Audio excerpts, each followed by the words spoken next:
Hello, everyone, and welcome the hell back to the only podcast on the internet powered by 1.21 gigawatts. I am Jimbo from YouTube's Retro Game Lounge. That is Tyler from Metroid's Primed, and welcome back to the Nerd Bucket Podcast. We're putting the muscle back in podcast, man. I mean, that's kind of how we do things here. You know, putting like the machismo back into it, man. You know, like, woo! Like Ric Flair style and shit. Okay, so... Dude, all right, I'm going to give you guys a little treat here, man. Little insight into the Tyler and Jimbo dynamic. All right, this is my impression of Tyler disapproving of something. Like, this is the way that I see it in my warped little mind. He just sits there like this, and he's like, I don't like it. Beard don't like it either. Nope. Just like stereo disapproval. Like, Tyler and his beard actually have to approve of something. You know, that's right, Jimbo. I have one vote. My beard also has a vote. You only have one vote, though. I've only got one vote, dude. Like, it's just, you know. Majority rules. It's apparently so. All right, so I've got a funny story for you, man.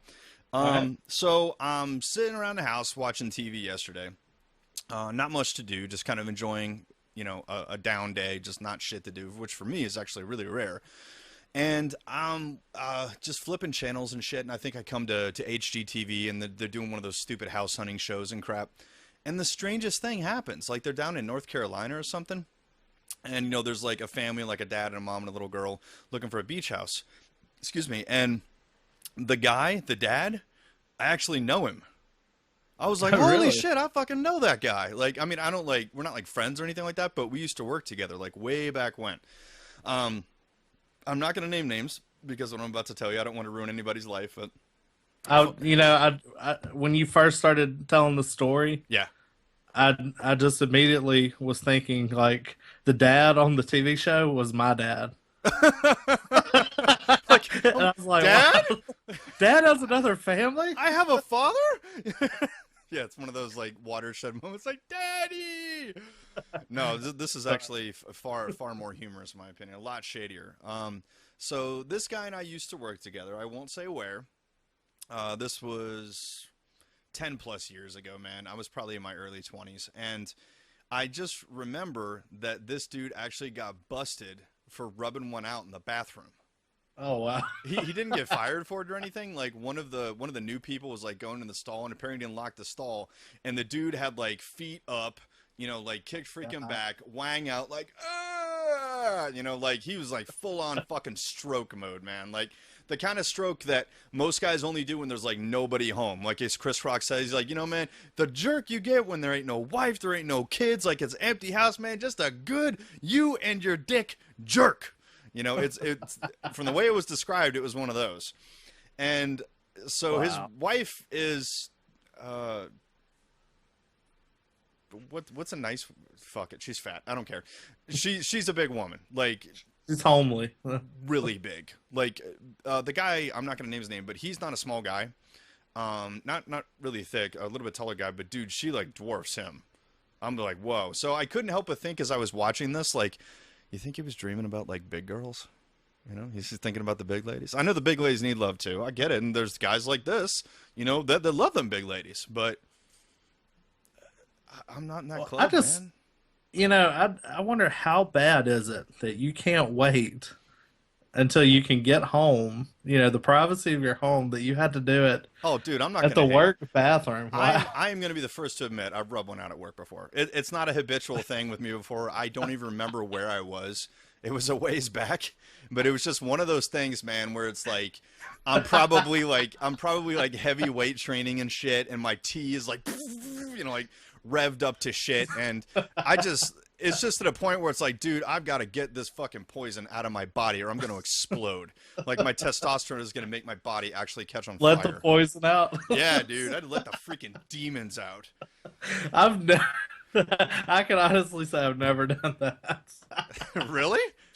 I swear. Oh my, dude, you're disappointing me here, man. Come on. Man, that's gold right there. That's a good story. True story, man. It's just again, not a habit with me. I think it's maybe once or twice. Like, once when I was probably like a punk teenager, like 17, 18 years old, my first job, just didn't give a shit. I can only really think of maybe one time when I was an actual adult, where it's just one of those days where I'm like, I don't give a fuck. Like, screw it. I'm bored. I'm bored. bored. I need to pass the time. I'm bored and I need to freaking rub one out, man. So, here, bathroom, here I come, motherfucker. So, that's my story for the week. So, one thing before we get started, and this is actually a question for you, Tyler. I'm going to ask you, I'm going to interview you. You know, we're turning this podcast into a fucking interview. So please interview me. Hi, I'm Jimbo, 60 Minutes. My guest tonight is Tyler from Metroid's Primed. I don't know which 60 Minutes host fucking sounds like an old stockgy British man, but it doesn't matter. That's me. So, Tyler, what do you think, or when do you think that we should do Jimbo's special reveal? Because we hyped the shit out of it on the last episode, man, and I kind of think we've made people wait a week. Yeah. Do you think we should just be like, all right, they've waited a week. Anyone who actually knows what I'm talking about right now has been patient as fuck. Well, you know, there is such a thing that is known as pleasure delay. Oh, dude, you're one of those. But, you know, and there's some people that say, you know, save the best for last. But, I mean, fuck it. Let's just go ahead and eat our dessert first. We'll save the vegetables for later. Right. Okay. So, some of you might be able to see my shirt that I'm wearing here. Let me lean over to the side here so you can actually see it. Okay, so for any of you who actually know what this shirt is referencing, the fucking and tell our listeners that might not can see. Oh, I will. I'll get to them. I'm not going to leave them out. All right. So I am wearing a red shirt with a simple black font on it. Very, very simple. Very kind of 80s, I guess you could say. Shirts were simple back then, right? And It has 2 words on it, and it's got a picture of a dude on a bicycle. And what does it say, Tyler? I'll let you tell them. RAD Racing. It does. It says RAD Racing. And this shirt is actually an official licensed shirt, a licensed replica of the shirt that's going to be featured in the item I'm going to show you in just a second here. So this is not a freaking knockoff, man. This is legit. They actually licensed this shit. The real deal. This is the real deal. Okay, guys. I'm not going to claim to be an expert in the world of Laserdiscs. I do know a thing or two about them, but this, as far as I know, is probably within the top 10, maybe even the top 5 rarest Laserdiscs in the world. This is the only one I have ever seen, and I have a fucking set up predetermined eBay search that checks for this twice a day and emails me. And this is the only time I've ever seen it. I've been looking for it for months. Ladies and gentlemen, I give you RAD on Laserdisc. Nice. And some of you might say, like, oh, dude, it's fucking Laserdisc. What's the big deal? Well, let me tell you what the big deal is, you fucking hater. The big deal is this is not available on DVD or Blu-ray. This has never been released on anything past Laserdisc. It was released on VHS, which, as we all know, sucks and degrades over time, and on Laserdisc, which does not degrade over time, and it's uncompressed. So there are bootlegs out there, I understand, of the DVD. As far as how good the quality is, honestly, I couldn't say. I may just, spend the money one day and actually get a DVD and just see how good it is. It might even be better. But the thing is, guys, this is the best official format available to watch this film. This is really going to be as good as it gets. I have not watched this since I was probably 10 years old. So I'm absolutely amazed and excited to be able to watch this. I haven't watched it yet. I'm hoping to watch it tonight. This is going to be fucking amazing. Guys, for those of you who don't know what RAD is, okay, this is basically the Rocky of BMX movies. Like the underdog, small town kid, the local paperboy who just happens to have like incredible BMX skills. And he gets an invitation to go to the big leagues. He gets his freaking shot at the title in this race called Hell Track with all these other top guys. And of course, there's a villain in this who's actually played by an Olympic gold medalist, Bart Connors, who was a gymnast in the early 80s, won 2 gold medals. And he plays like the villain, BMX rider, like the world champion that this guy, whose name is Crew Jones, is going to have to go up against. And remember how I said that this is the Rocky of BMX movies? This is produced by and starring Adrienne. She's actually in this movie. Wow. She plays Crew's mother, who's supportive of him, at least to a degree. She and her husband are actually a producing team, and she's one of the reasons this movie got made. It's directed by Hal Needham, who a lot of people might know him from Smokey and the Bandit or Cannonball Run. But pretty much anything from the late 70s, early 80s with a lot of stunts basically was him.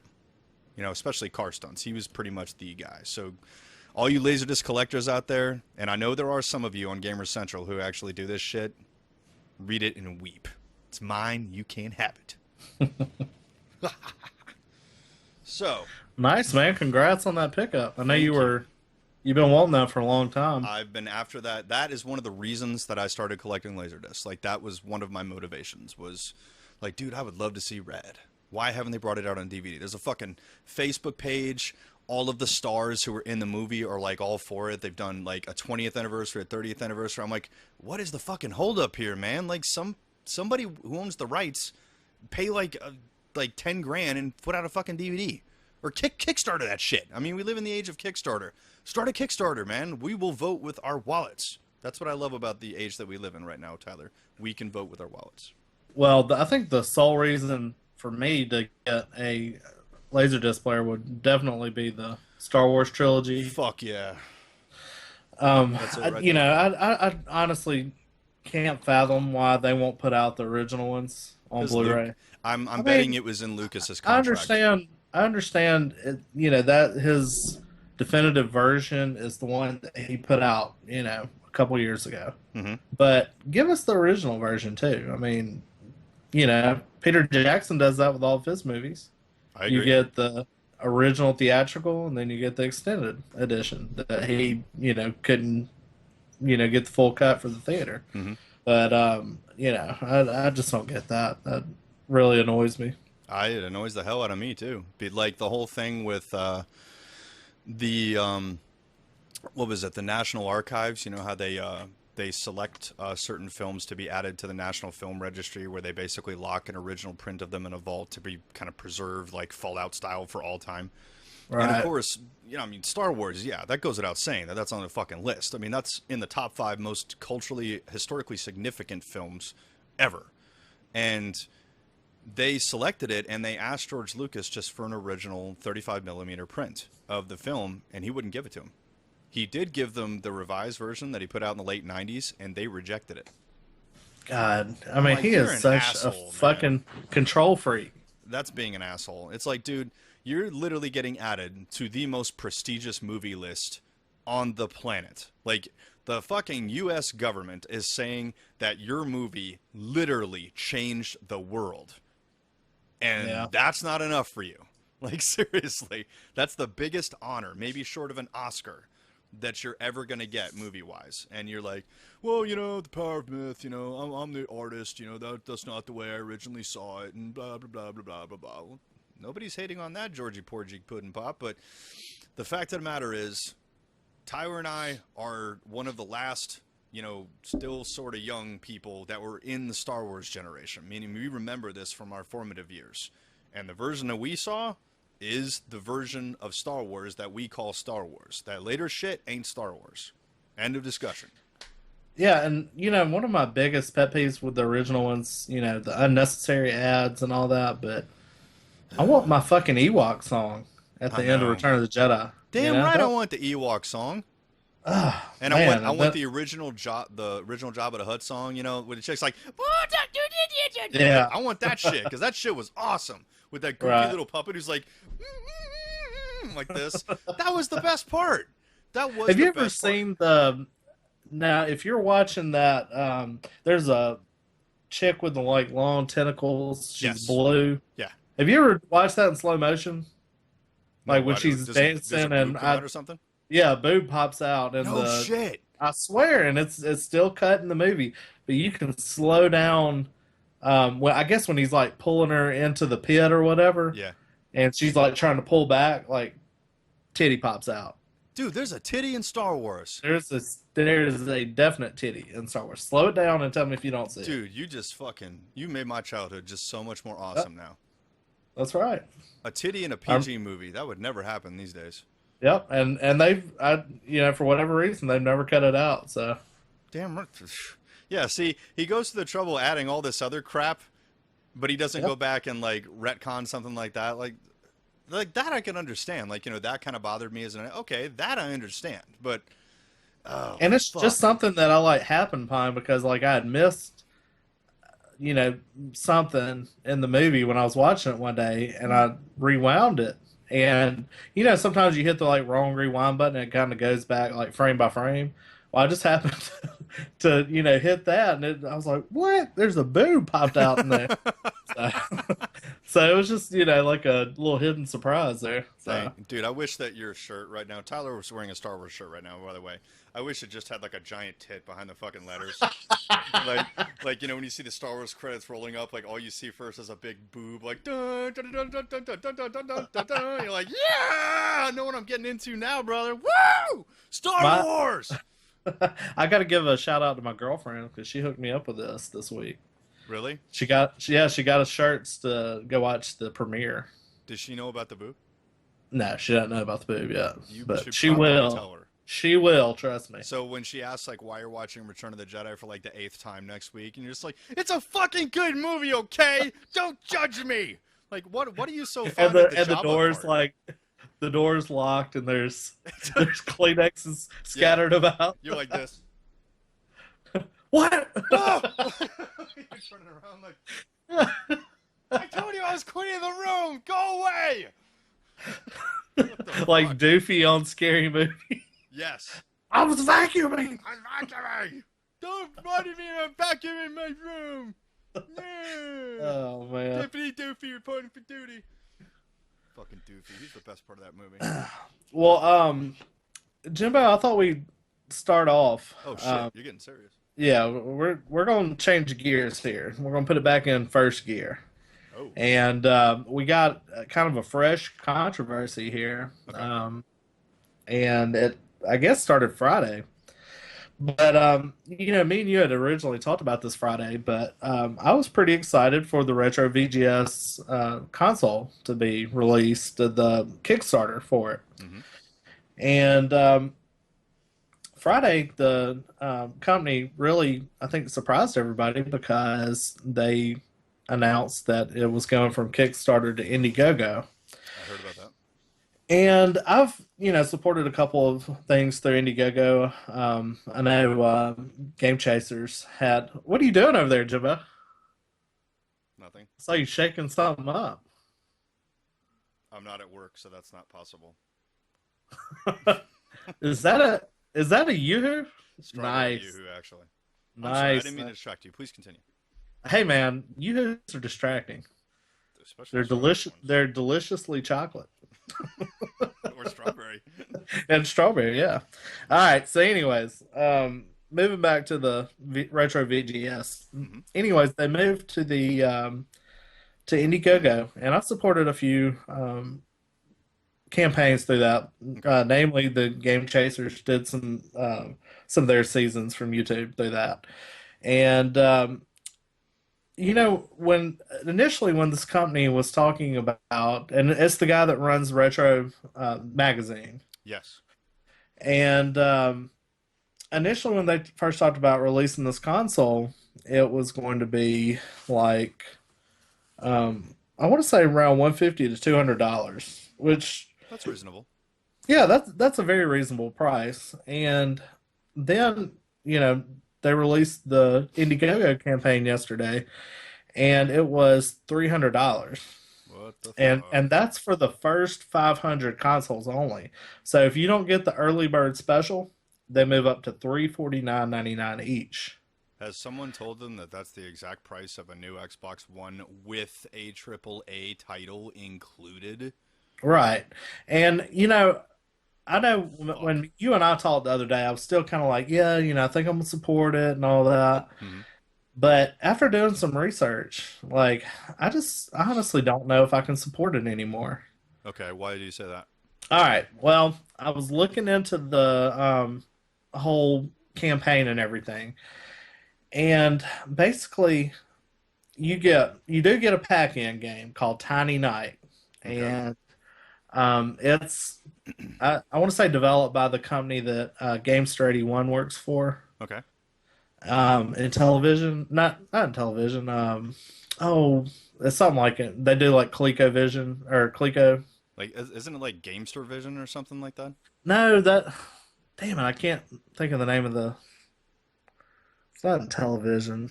It's something with Coleco and a television, something like that. But anyways, they do a lot of games for that. But it's by his company, Okay.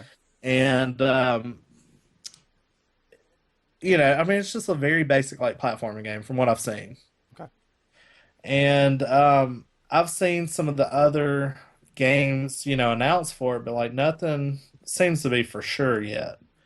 Mm-hmm. But one thing that really turned me off yesterday was I opened up the Kickstarter, I mean the Indiegogo campaign, Mm-hmm. and I look at, and it's a fixed funding, so if they don't, reach this amount, it's not going to be funded. But these guys like asked for like the end goal is $2 million. Why would they want that much? Well, I mean, I guess they, thought that there, would be like super support for the console. But, think back to the Ouya a couple years ago, all Uh-huh. right? The Ouya was $99. It came with, I mean, it, was hackable. It came with a controller. You could download a ton of games. I think they had already had people like developing, Sure. and when the system comes out, there that it would be ready to play a bunch of games. But you know, it was only $99, and you get a system. Mm-hmm. And basically what they did with this system is they have bought like the old Atari Jaguar like console Yeah. molds, and that supposedly like save them a ton of money, getting those old molds. But they're basically, going to make the system. It'll look exactly like an Atari Jaguar, but Right. they're going to brand it differently. It'll have different internal hardware in it. But it's basically going to play like maybe 16 to like 32-bit type games. Okay. It doesn't have like a ton of power in it like a Xbox 360. So initially, what I was thinking was why is this costing so much? Yeah. And so I started looking at a lot of the information, and basically, it's not finished yet. What the fuck? Like, if you look at their schedule How is it? throughout How is like it the not rest of finished? the year, well, apparently they haven't developed like the PCB board and it had been finalized or anything. And the reason they couldn't get through Kickstarter is because they don't have a prototype yet. And that's what I like about Kickstarter is that you actually have to have a tangible object Right. to get funded. And that's why they couldn't go through Kickstarter. And there's a lot of people angry about this. A lot of Fuck people yeah. that feel deceived about this. If you go to their Facebook page, I mean, it's 200 comments of, I was going to support this, but it's through Indiegogo now, and I can't support it. And one thing people hate about Indiegogo is they charge you up front, Yeah. Which they and should. then They should charge you when it's right, ready. right, and if it's not funded, whatever, I guess you get a refund then. Right. So we're talking about 299. You get one pack-in game, and I don't see a whole lot of options. Like if you wanted to change there's no like you know, I like the stretch goals of Kickstarter. I think that's one of the fun things about Kickstarter is if you go above that set amount, like they add stuff to your Right. console, add stuff to the game. So a lot of the different systems they had like the early bird special, which was like a 299 black console. Okay.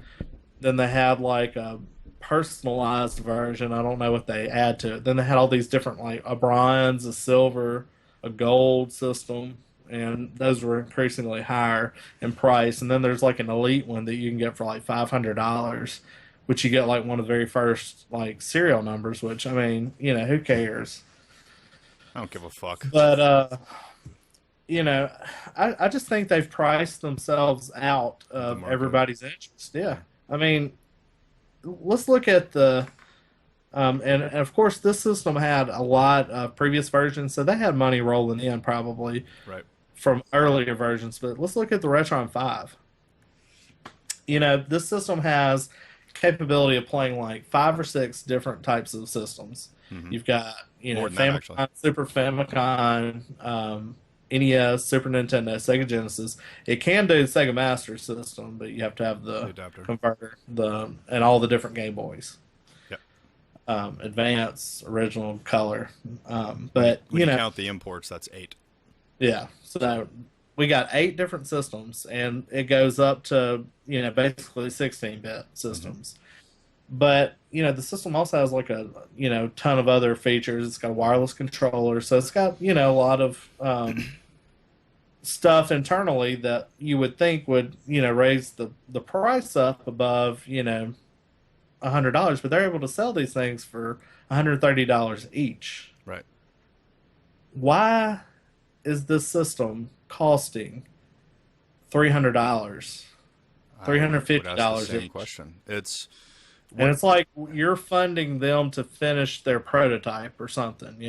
right, which is that's something that I've actually seen as kind of a recurring trend as of late. As this, in my opinion, ladies and gentlemen, is kind of like the dark side of kind of GoFundMe style campaigns, where I think that as a whole they're a very good idea because they let entrepreneurs who might not otherwise have access to this type of funding, actually get themselves a shot at getting built and getting sold. Excuse me, but the one thing that I don't like about it is that, at least on some levels, it removes the base risk of business. Meaning, Right. the people that are actually going to make this thing have to spend the money to actually develop a working prototype. That should not come out of their investors' pocket, because if they're not a company, they're basically pitching this to the world, saying, if you guys want to do this, here's what we can do. We need to make X number of dollars per unit to actually go to full production. Okay, fine. You know what I want to see? Like when you actually, come into the freaking boardroom and, I'm one of the, the investors on the chairman of the board. I want to see a working fucking prototype. I don't want to see your opinions and your theories. I want to see you hook it up to the freaking TV in the conference room, play a game, and sell me on it. And just be like, this is what we can offer. We can do a lot more with this. Like, if you want to do upgrades to it, like if you want to enhance the system, like maybe add some extra boards to it or something, okay, fine. But if you don't even have stage fucking 1 of production, that's pretty freaking shady, man. I mean, that really is. Like, I don't think these people are doing anything criminal. But for crying out loud, man, if we're gonna give you $300 fucking dollars out of our pocket, and we're gonna give it to you up front, just at the idea that you're actually going to maybe go to production on this, I want to see a working demonstration of this thing, like full blown, or at least one game demonstration of the actual console. None of this like, oh, this is the developers, we're playing on a computer. Guys, come on. No, you're developing a console. You're not developing a system. If this was Microsoft, Sony, or Nintendo, and they were pulling this shit at something like E3, the internet would be ripping them apart, saying like, this is bullshit. Like, why don't you guys have a console? This is smoke and mirrors, And granted, I'm not going to hold these guys to the exact same standards as one of the giant companies, but the principle I think still applies, because the size of the company really doesn't matter here. This is business 101, ladies and gentlemen. You need to have some type of product. You can't have what we in the industry call vaporware. And that's beginning to seem like what this is. They don't even have a working prototype. This is just a fucking theory. And like Tyler said, they're asking for freaking top dollar for this thing. They're asking for basically the price of an 8th generation console, which is a lot of money. I mean, that's 300, that's completely unacceptable in my opinion. I mean, why would I pay that much money for something that's going to basically play 20-plus-year-old technology? I'm not knocking the old shit. I think in theory and in idea, I think the Retro VGS is fucking great. There's so many advantages to going with cartridges, and cartridges are nowhere near what they were 20 years ago. They can do a lot more with them.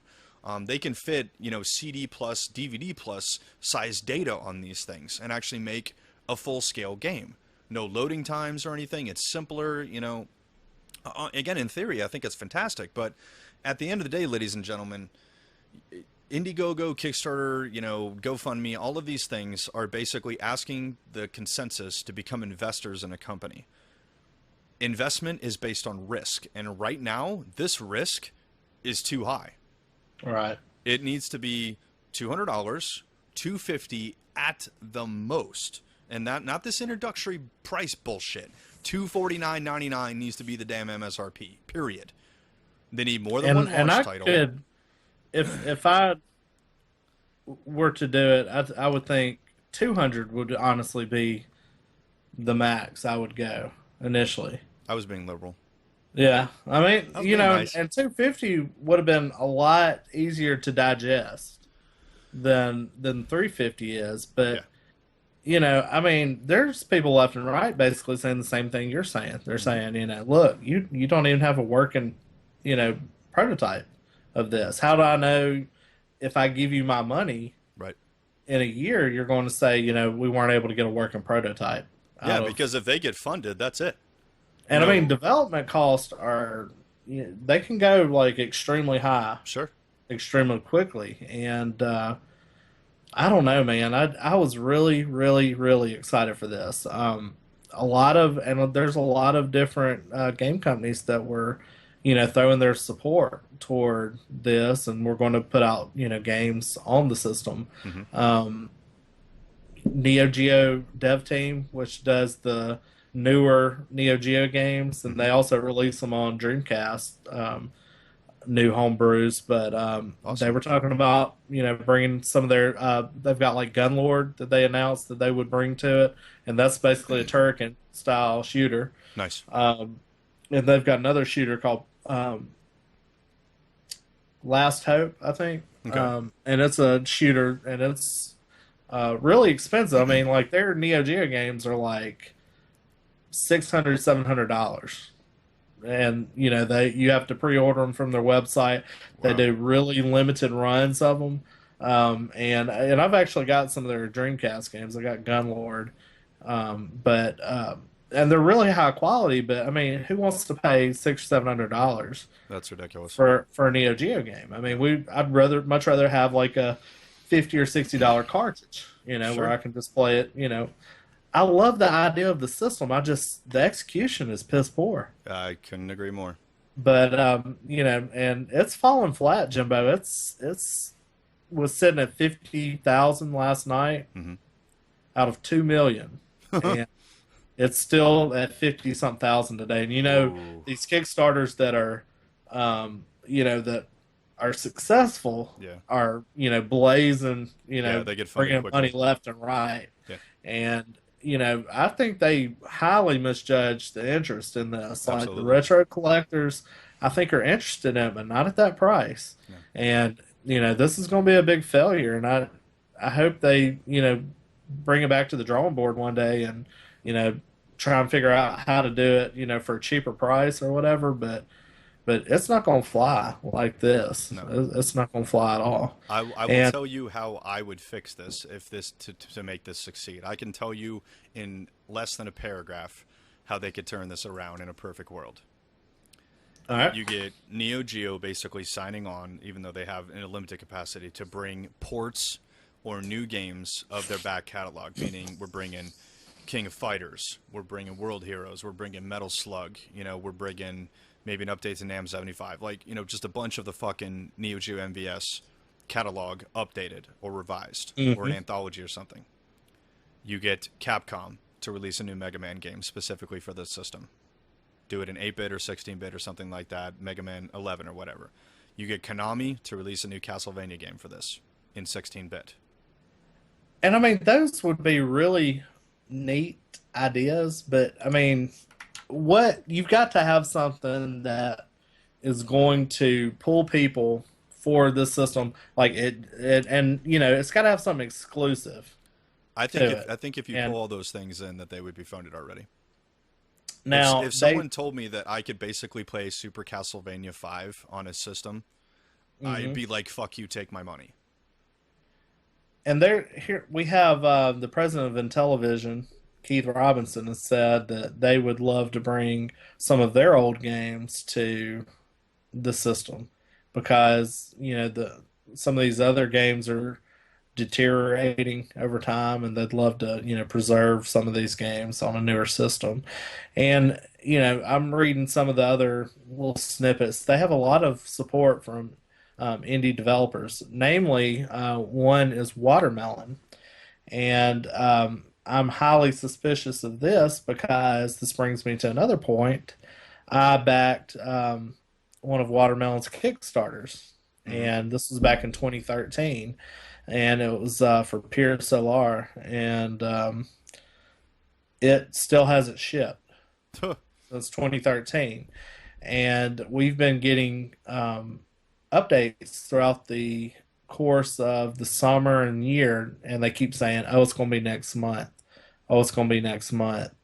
And the last one we got was them saying basically that it was going to be shipping by the end of September. So, Here we here are. we are, the 20th of September, and we still haven't had any word. Last update said within the next 2 weeks. So we're probably a month or more since the last update. Still no words. A lot of people are giving them, to the end of the month before they do anything, but Mm-hmm. I'm this close to canceling that pre-order from Watermelon. Good. Just because they can't, and I'll have to go through my credit card company to do it Yeah. and say, they never delivered their product or whatever. But um, so I have doubts whether some of these companies can, deliver their product to, other systems. So, they say they've announced that Pure Solar is going to come to um, this retro VGS, but I mean they can't even get out the Dreamcast version as it sits. Then it's And it's vaporware, dude. their company, Watermelon, lost uh, one of the main guys that worked on the stuff, Tulio. He Mm-hmm. left the company because he was so disgusted with how they were doing stuff. Wow. So I mean that's one of their big games that they've announced Uh-huh. for the system that. I highly doubt it'll ever come to it. And I mean, if the system never gets made, it's not coming anyways. But Right. they're going to have to. Some of these Kickstarters have been really shady on video games and Mm-hmm. stuff. You've got to be very careful. And speaking of that, I don't know if you saw this lately, but the Mighty Number Nine people Mm-hmm. are super pissed off because they delayed the game till like next year. Jesus. And I want to say that was funded like 2 years ago, wasn't it? This shouldn't be taking this goddamn long, dude. Right. If they got And fully funded, then they got fully funded. they were supposed to get a demo this month, and it got delayed as well. Jesus. So these Kickstarter, like I was going to put in money for Shimu 3, Mm-hmm. and I ended up not doing it, and I didn't do Bloodstained, which Me was either. the Castlevania director, and it's partly because of some of these bad experiences I've had in the past two video games that I've done through Kickstarter. Both were Dreamcast games, and both have had problems. I ended up getting my money back from the first one. They gave me kind of a shady under the table refund through PayPal. Mm-hmm. And they basically were like, don't tell anybody in the comment section we gave you a refund because they were afraid people would like ask for mass refunds for the game. And Not standing this behind your product very much, then. and this I assume they shipped it out eventually, but it was like months down the road, like maybe the next year when they had finally shipped that game. And it was supposed to be all this Kickstarter exclusive stuff, but they were selling the same thing on their website for cheaper or whatever. And so the Kickstarter people were like, "So we basically funded this game for you to put out on the Dreamcast just for you to sell it somewhere else." When we were supposed to have like there are only going to be X number of copies of this game made, Mm-hmm. and now we're seeing all these other games you printed of this. I mean, it's just one shady story after another Sounds on like some it. of these games. But the Mighty Number Nine people are pissed off as well. But from the retro VGS to Mighty Number Nine, we're having a lot of shady crowdfunding stuff going on. So Jesus, man. Somebody needs enter to at come your out. own risk on that stuff. They need to bring, some type of the regulations on this need to be definitely a lot more stringent. I understand that this is a new market, and we're definitely in the infancy of these things, but Jesus, I mean, it's like the fucking Wild West out there, man. There's just like Yep. 2 years when you're fully funded. What the fuck is the holdup? Right. You And, know? I've seen some really sad stories on eBay I'm not eBay, but on online of these Kickstarters gone bad, and Hmm. people that have funded games and stuff, and basically like almost bankrupted them trying to like put them out. There's this one guy that like he funded some sort of game, and he had all these orders for it, and he's basically having to like ship them out of his own pocket now because like they ran out of money so Hmm. quick, Hmm. and he just ships them one whenever he can, because it's costing so much to do it. And he was like, it was the best thing and worst thing that ever happened to me. So Well, Retro VGS. Wow. yeah, Doesn't I sound like just they're gonna don't. make it, man. Nope, not at all. And I was really excited about it, but I'm sorry, pal. well, maybe they'll, like I said, go back to the drawing board, realize they are trying to do too much, and scale it back some, and we'll still get a system one day, but who knows? You can come over here and into the lounge and play with me if you want. That make you feel better? That kind of sounds dirty. It could be. Hashtag yes homo. Okay, so we actually have some other YouTube related news. Not necessarily gaming, but this definitely affects YouTube in the lion's share. This somewhat notable court case, which, as far as I'm concerned, this is +1 for the good guys. The good guys being guys like me and Tyler, content makers. For a long time, the whole thing of fair use has not been clearly defined. The laws on that are incredibly archaic and need to be updated to reflect, I mean, let's just say it, the YouTube world that we live in. YouTube has changed the world. There's no two ways about that. So, there's a famous video that went around, that went viral actually for a while, which was made by a woman named Stephanie Lenz in rural Pennsylvania, where after dinner she was basically filming her two young children in their pajamas dancing to Prince's song "Let's Go Crazy." And it's all of a 29-second clip, and it's just her kids kind of, goofing off, being kids, dancing music, and it was adorable, see these kids like boogie into his royal badness and all that shit. Hell yeah. And 8 years later, that 29-second snippet has wait a minute, dude, if that's viral, that means I have a viral video. So I have a video with more views than that, and it didn't take 8 years. Anyways, I digress. Has 1.3 million views and become the vehicle for a landmark ruling, apparently. I'm reading the news blurb here, that could protect others whose homemade videos are on the internet. So, I think it was this past Monday, the U.S. Ninth Circuit Court of Appeals ruled that Stephanie Lenz can hold Universal Music Corp, who owns the rights to Prince's song "Let's Go Crazy," liable for ordering her to take down her YouTube content if she can show that they failed to first consider whether the footage amounted to, quote, fair use. So basically what they're saying is she can basically sue them for lost revenue. And she can sue them for damages. She can sue them for all kinds of things. We're talking 7-digit shit kind of here. Wow. Yeah, I mean, because basically they just, took a, they pretty much just kicked it to the freaking curb saying, you can't do this. Like, there was no review process. She didn't have a chance to appeal. Ladies and gentlemen, it's a 29-second snippet of two toddlers dancing to a fucking song. I don't understand how that somehow equates to Universal Music Group losing money. It doesn't. Because they should be forced to prove how that video is costing them revenue. And they can't. It's bullshit. This whole fair use thing is the classic case of David versus Goliath. These gigantic media companies with a fucking army of attorneys against regular guys like you and me who can't afford that kind of legal help. Nintendo is guilty of this too, where it's just like, it just feels like no one ever wants to consider the ramifications of this, as to how they are viewed by the status quo as these giant companies who just like, yo, you can't do this. Well, why can't I? Well, our song's in the video. Yeah, but that's not the basis of the video. The basis of the video is my two kids dancing, and I own that. So this whole thing, I think, again, this is good news. It's good news for the good guys here, is for no other reason that fair use is actually becoming looked at. by the U.S. Circuit Courts. It's actually becoming something that they're willing to look at, and in this case, rule in favor of the plaintiff. So I just think that this is the very, very long overdue and very necessary first step, hopefully, to get the ball rolling on this and actually get these laws updated. Because these laws were written like in the damn, like, I think it was when the CD came out, you know, in the early 80s. That's the last time that they upgraded this fair use copyright shit.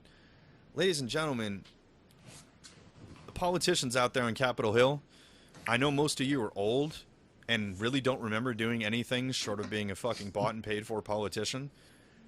Go into a fucking Best Buy and take a look at the CD section. It almost doesn't exist. It's so old. I know that that makes Tyler and I old because we were around before the CD. And that's okay. It's a dying format. Seriously, vinyl is more fucking popular than CD.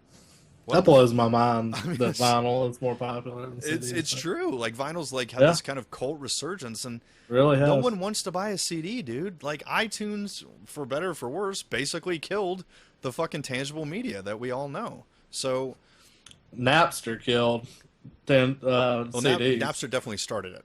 But, like, iTunes was like, well, I mean, let's face it, iTunes was corporate Napster. Like, it took Napster mainstream, and corporate killed it. I just remember, like, the last time I bought CDs was before Napster came out, you know. Ever since the last time I bought them. Yeah, ever since then, you know, it made everybody to switch to digital, you know. And I always think about that, you know, where I was watching The Social Network, and I love that quote by, you know, Justin Timberlake's character, and he's like, "Are you wanting to go out and buy Tower Records?" You know, nobody's wanting to do that now. Yeah. But yeah, you know, I have seen that resurgence of vinyl, but it's crazy. You know, I saw that in the news, and I was, you know, really glad that the judge took the, you know, smaller person's side, not the big corporate giant. You know, I'm glad she fought it. Yeah. No, I think this is the beginning. I think of maybe this being escalated. I mean, ideally, this needs to go to the U.S. Supreme Court, where there's going to be a case. And let's face it, guys, if anyone's going to do it, it's going to be like PewDiePie or someone like that, or Angry Joe, where they get sued by someone and they've actually got the money to have a pretty damn good lawyer in their corner, where they take it all the way to the U.S. Supreme Court and say, this needs to be changed. Like, this is not fair. We're being bullied by big companies here. So I mean, it's going to take a while, guys. We're talking years, you know, before this crap is actually going to really start to change. But, hey, it's all going to start somewhere, you know, and it always starts small. You know, this little relatively insignificant thing, you know, it really has to start somewhere. Which leads me to another thing that I wanted to discuss with you, Tyler, because, well, you and me, buddy, how long you been on YouTube? I'd say making videos. 2 or 3 years, maybe. Okay, I've been doing it since 2009, in different capacities. As far as retro video stuff, probably about the same amount of time as you, probably about 3 years. Okay, 400 videos to my credit. I don't know how many views. I haven't even looked. So, you and I, we've been around the block a few times, man. We've been on this side of the fence for quite a while. All right, if I were to ask you, and this is a semi-rhetorical question, how many times you got an asshole comment on any of your videos, on your channel, whatever? How many times you seen it? I probably could count it on both my hands, actually. I'm very fucking jealous of you. Well, but you know, I don't have near the subscriber base that you do. Now, of course, I get thumbs down occasionally, but for the most part, like, my viewers are very, I guess, you know, they're into what I'm into, and they get what my channel's about. It's me, you know, talking about stuff that I like or whatnot. But it's been probably over a year since I've got like a negative, like, troll or whatnot, you know, on my comment section. And I'm very lucky. I understand. Yes, you know, you are, buddy. That field, but I'm surprised by that answer. I know a lot of people, you know, that have problems with trolls, and I check my comments and all that, but you know, that's one of the few things that that I can say, you know, I might not have the the subscribers that a lot of the big YouTubers do, but I don't have a lot of the assholes that are subscribed to my channel. So It's usually a percentage. mhm. Okay, so I'm nowhere near what I would call a big YouTuber, guys. I'm never going to put on airs and actually think that. But I do have a video with over 1 million views, and I don't know how many comments. It's in the thousands. Last time I looked, and it's just a law of averages, guys and girls. Every good comment you get, you're going to have at least one or two douchey comments, and on that one, it seems to be splitting people right down the middle. It's actually a video just of me at the Art of Shaving salon getting the royal shave. You wouldn't think that'd be that big of a deal. It's a video of the service. We're not like, like there's no quick editing or something. There's no cuts of scary clowns. Excuse me. It's literally just me getting shaved. Pretty simple when you think about it. It But, is a damn interesting video, though. I've watched it. Thank you, Tyler. I appreciate that. I actually got recognized because of that video at work. Really? Where I work in a big building with a lot of people. We're talking hundreds of people, and they actually stopped me and asked me, they're like, "Were you in a video at Art of Shaving?" I was like, "Oh yeah, that was me." I always wondered if that would happen, if somebody would recognize me. I'm like, dude, if it's gonna be from anything, it's gonna be from this video because that one's got the draw, right? So, it's that video, as far as the comments, there's never a gray area on it. It is seriously a fucking split jury. Like, people either love it or they are disgusted by it. Like, give me an example of like a troll comment, like an asshole comment. Yeah. I mean, there are comments about me personally. Like, look at that motherfucker's fat face, dude. I know I have a fat face. I don't care. Seriously, I don't give a shit. Hey, I'm with you in that club. I'm with you. Dude, I've got a hot girlfriend, so go fuck yourself. I don't care. She doesn't. She loves my fat face. So, and my mom loves my fat face too. You can't hurt me. So, things like that, like, or like at the beginning, like, I think at the beginning I'm talking for maybe 30 seconds where I'm standing there with the barber and I'm like, this is Tommy, blah blah, and I just want to kind of explain where we are and what we're doing, and people are like, "You're talking too much." I'm like, I'm talking for like 1% of the fucking video, and you think I'm talking too much? I maybe say 3, maybe 4 sentences throughout the whole video because I'm basically laying there being shaved. I don't want to move my jaw while a guy's got a fucking blade to my throat, ladies and gentlemen. Right. I'm gonna be quiet, and let this guy do his job. Right. I get a couple of breaks when you got the hot towel around my head where the cameraman was like, "Oh man, you can see the steam coming off your face," and you can hear me under the towel like, "Oh, okay, cool." Like, that's really about it, man. It's like the majority of the person talking is Tommy, the barber. And that's mainly because I asked him to do that. I'm like, if you want to inject a couple tips here, as far as what you're doing, because it's a series that I do on my channel called Shaving with Jimbo, where we just talk about products, techniques, all kinds of little tips and tricks for guys who actually enjoy shaving. Tyler obviously has no idea what I'm talking about. He's just like, "Shaving, that's for fucking women, Jimbo." Hang on. I don't like it. Beard don't like it either. Nope. That's...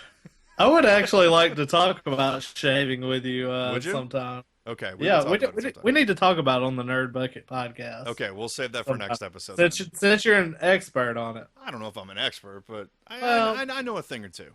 I've done my homework. So, but at the same time, there's some really great comments where people are like, "Dude, this is awesome, man." Like, so many people have been like, "Because of this video, I'm going down there to get shaved." And I'm actually still in contact with Tommy the barber, who has since left there, and he's actually opened his own barber shop, which I'm hoping to go and do a follow-up video to, because it's not that far from where I am, and it'll probably be free. So, but he has told me that so many people have come into that store and asked for him because of that video.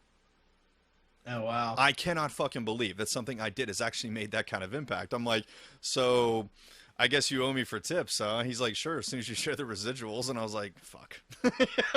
which by the way ain't much for people. He's probably beating me in tips. Of all the revenue that I actually make off of YouTube, that's probably 90% of it. That one video. That's my one stupid piece of luck. I have no explanation for why that took off. So the reason I bring this up, ladies and gentlemen, is, I am no stranger to douchey comments. I get them all the time. I have gotten them since I began YouTube. I used to do something very different from those of you guys who don't remember. I used to do product reviews for White Mountain Knives. I used to do gun reviews. I was sponsored actually by several companies. Kershaw sponsors some of my reviews. You know, I definitely have my druthers in that particular market. I was nominated for several awards for, you know, in the gear, knife, and gun community for like best review in this category and stuff. So yeah, you know, Jimbo had a whole life, you know, on YouTube before this retro gaming thing took over. But as far as why I don't do that anymore, I'm not really going to get into it, guys. Just it just kind of wore thin on me, and I need to change and do something else. So this, as you see around me, for those listeners who can't see it, I'm sitting in the retro game lounge surrounded by all these games that fucking love me. This is kind of my passion these days. This is where my interests lie. So, for all of you screaming, Jimbo, shut your fat fucking face and get to the goddamn point. Okay, here's the point, ladies and gentlemen. I have noticed a recurring trend lately. I know that Tyler doesn't want me to do this, so I'm not going to name names. I'm going to be nice, but we're gonna talk about this with the gloves off. I'm not going to call anyone out, because they're probably way too famous to probably listen to this pathetic little podcast, but that's okay.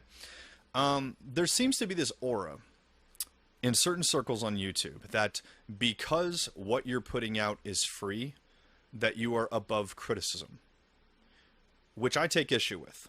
I'm not talking about someone getting trolled. If you're getting trolled, as far as I'm concerned, the guy making the video can say whatever the fuck he wants to the troll. Dude, cut the gloves off, let him have it. I mean, you have my permission. I will never take issue with that. Let's just say that I happened upon a video not that long ago, and I'm sure a lot of you would know who this person or persons, I won't say who they are, or is, or she, or whoever, I'm going to leave this ambiguous, where they basically stated that, like, someone was making a criticism about the video, and I honestly feel that the criticism was not said to be rude. I read this again and again and again just to make sure I wasn't missing anything. I read it to my girlfriend, who is not involved in the situation but is always honest. I was like, let me read something to you. And I didn't even give her the context. I'm like, tell me if you think this is rude. And I read it to her 3 times, and she's like, no, that's not rude. She's like, it's honest and curt, but it's not rude. And the response that they got from the person making the video is basically like, oh, you know, I guess I should give you a refund for what you paid to watch this video. Obviously, you know, being somewhat cheeky about the fact that they got it for free. Okay, I'll give them points for wit. That was actually kind of witty. Yeah. But the comment was honestly like, I didn't really enjoy, you know, this particular video. You know, I am a subscriber. I do like your videos. You know, I'm not hating on you guys or anything. It's just this one just didn't really do it for me. Okay. I mean, it's like, why would you get ass hurt about that? Like, the guy's being honest. He's not saying fuck you in this channel. He's just like, this one didn't really do it for me. I mean, personally, Tyler, my response to things like that is, as long as someone is being respectful, I don't care if they're being critical. That's fine. I'm not always going to agree with their opinion, but I would just be like, you know, man, I appreciate your honesty and I appreciate you being respectful of this. You know, a lot of people would be a lot bigger asshole than you when making this kind of comment. I don't know why, you know, you didn't really like this video as much as the others, but I hope you stick around and give us a chance on the next one. Just be polite. They were being polite. Why can't you be? You don't, like, replying to their comment and not shutting them down is not you conceding to agree with them. That's not the same thing. You're simply saying, like, thank you for the comment. You know, I appreciate you being polite. Sorry you didn't like it, man. But I mean, I like this video. I'm proud of what I put out. You know, you can't please everybody, but like, just because you put out something for free, ladies and gentlemen, does not mean that you are immune to criticism. Your local news is free. You don't pay for that. Does that mean that if they report something inaccurately that you can't call them out? Fuck no. If they do something wrong, you should absolutely be able to call them out. It doesn't matter that it's free. They're putting out a product. They're putting it on a public forum. And let's be honest here, ladies and gentlemen. If you're putting something on YouTube, I've said this a million times, the world's largest media platform, larger than every other form of media combined on the planet, you need to accept the fact that you are going to face criticism. Some of it is going to be baseless, some of it might have merit, and some of it is just going to be an asshole. But guys, look, to all of you out there who actually have YouTube channels, just take it from this guy. I've been on YouTube since 2009. That's quite a while. That's coming up on 7 years. 400 videos to my credit so far. I've been around the block a few times. I'm not a professional. I'm not a big YouTuber. This isn't what I do for a living. Not even close. But I guarantee you that I've been trolled absolutely as many times as any of you, if not more. Because the people that I'm addressing right now don't have a video with 1 million views. As a matter of fact, I would say 20 of their videos combined don't have 1 million views. That's not putting me on a pedestal, ladies and gentlemen. I'm simply stating, look, when something gets that level of exposure, it's really a number of views. It's the law of averages. You get this many views, you're going to have this number of assholes. It's just something you have to take into account. If you really disagree with the comment that much, don't reply or remove it. You know, you don't have to be snide just because someone was being honest and said they didn't like something you did. Like, okay, they didn't like something you did. Great, so what? Do you really expect them to like every single thing that you do? Are you that fucking narcissistic? I really hope not, because the people in question, guys, I don't hate them. I'm a subscriber to their channel. I enjoy their videos. They seem like really good people, and I'd love to hang out with them. But guys, come on. Put some Bengay on your asshole and, like, lighten up a little bit. It's all good. But anyways, you've heard what I think. Tyler, you've been on YouTube, man. You've been around the block a little bit. What do you think? Well, you know, as long as it's respectful, you know, then I'll put, you know, thanks for watching or whatever. Sure. I think I've had a couple that I've deleted just because I'm like, I don't like it, then just, you know, move on. Right. Go to another channel, watch it. But, you know, a lot of the, I'd say, criticism I get would be like from my top 10 videos. Like, I can't believe you didn't have such and such game. And God, it's I like, hate that. this is my top 10, not your top 10. You know, I'd love to hear what you have on. But, you know, a lot of the criticism comes from that. But I've had, like, people, like, make little snide comments like, you know, every time you open your mouth, I just get a picture in my head of Zach Galifianakis talking. Yeah, I mean, just, like, funny stuff like that. Like, stuff like that I don't mind. But, you know, then there's some people that, like, will make comments about my accent or whatever. But, you know. Which is adorable, by the way. Oh, thank you. Thank you. But, you know, I don't know. I am of the same mind you are. Don't get butt hurt if somebody does, you know, give some criticism to your channel. You're going to get it. Like, my top video that I have, like, has maybe 35, 40,000 something views or whatever. So, that's a way less than 1 million. So I'm sure, you know, you're going to have a lot of different, you know, a lot higher, you know, criticism because you're having a lot more people view stuff. But, you know, you are putting yourself out there, you know, when you make a video. So, you know, you're going to have people that don't agree with you or don't like you or whatever. But, you know, they're just going to have to deal with it. You're going to have thick skin if you're posting on YouTube. I agree. You know, that's the first thing that you're going to have to learn is people going to criticize you for every little thing. Like, your sound sucks, your video sucks, there's not enough lighting, blah, blah, blah, blah, you know. And that will eliminate, like, I think 90% of all of your criticism is if you know, have a decent video quality, you know, decent audio, you know, people won't bitch about that. But, you know, if they don't like I've had people that are like, subscribe to my channel that, like, say, you know, I didn't like this or whatever. I'm like, well, they must like me still enough to, you know, subscribe to my channel. So right. Plus, like, on the same token, I've had comments that were similar to this, where the guy was definitely being critical, but he was being respectful. Where in the end, I honestly felt they were right, and I actually learned something from him. Like, he pointed something out that I didn't even realize, and I was like, you know what, he's right. You know, like, not that I'm going to, like, radically change what I do, just like a little, I don't even remember what it was, but just like a little, tiny little thing that I could tweak that just would make it just that much better. I was like, God, you know, I mean, guys, I understand that it's tough to take criticism from someone who doesn't do YouTube videos. I'm on the same team with most of you about that. Is like, you know, yeah, we're getting Monday morning fucking quarterbacked. I mean, we are. Like, everyone thinks that doing YouTube is easy, that getting a video with 1 million views is easy. Really, guys? Okay. Get a camera, maybe not even a microphone, figure out what your subject content is. You know what? Let's see you do it. If you think it's so goddamn easy, let's see you do it. Because I have news for you, ladies and gentlemen. 90% of most YouTube videos get less than 100 views. Yeah. So that's what you're up against. You're up against a 90% plus failure rate. So that means one person out of 10 is actually going to get a video that's actually going to do more than 100 views. That's not very good odds at all. And I will say you get a little defensive. I know Jimbo one time he had commented about sound on one of our first podcast things, and I got defensive about that. Oh, I remember. And and we argued was about, angry. And we argued about that. I was like, I don't give a fuck. And he was just giving me, some. He didn't say it in a mean way, No, I wasn't trying to be mean. But I think when you put something out there, you get defensive of it just naturally. Sure. And maybe that, just playing devil's advocate, maybe that's kind of what is going on with some of them. Like they, But if you're a big YouTube channel though, you ought to be used to that. Yeah.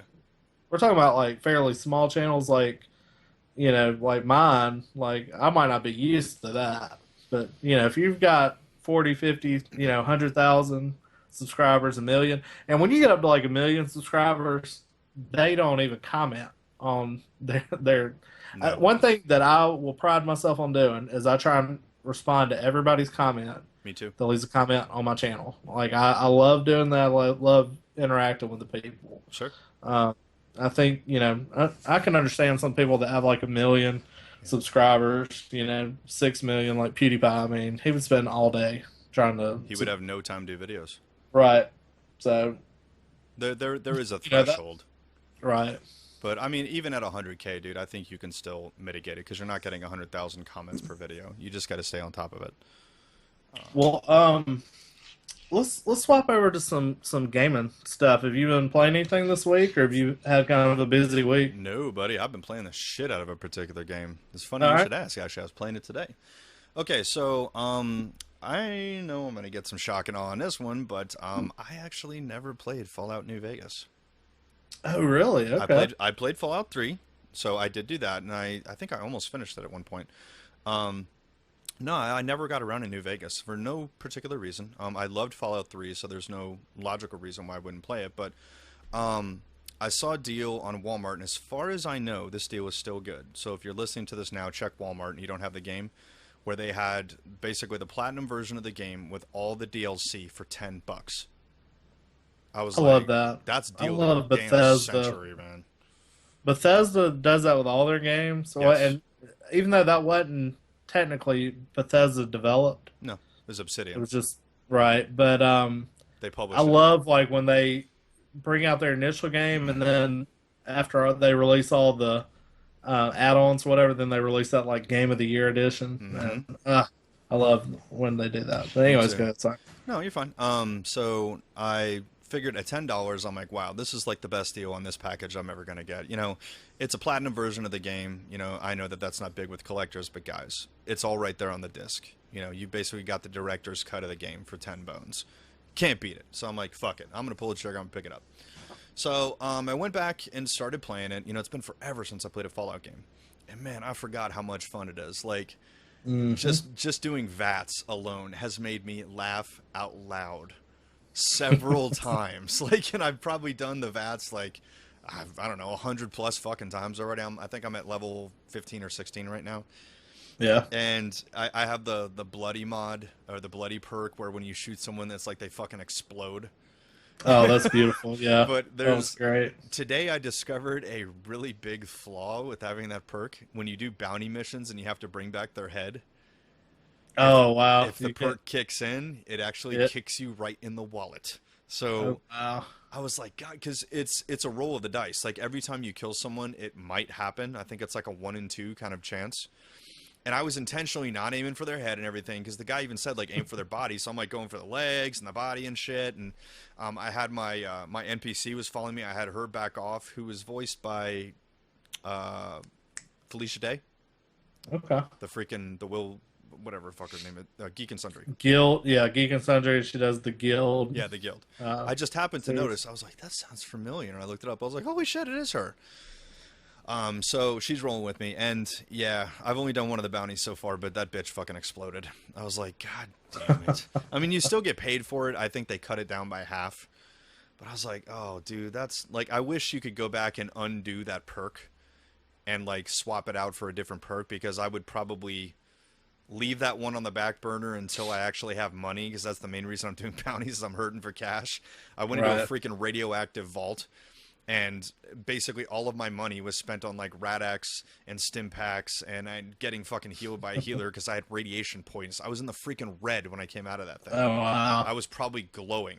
So yeah, that definitely hurt the wallet. So I'm like running around trying to do bounties and shit, and I'm like, so we'll see how it goes on the next bounty. But guys, I'm absolutely loving this. It is so much fun. If nothing else, this is like if I wasn't already amped for Fallout 4, which is November, if I remember right.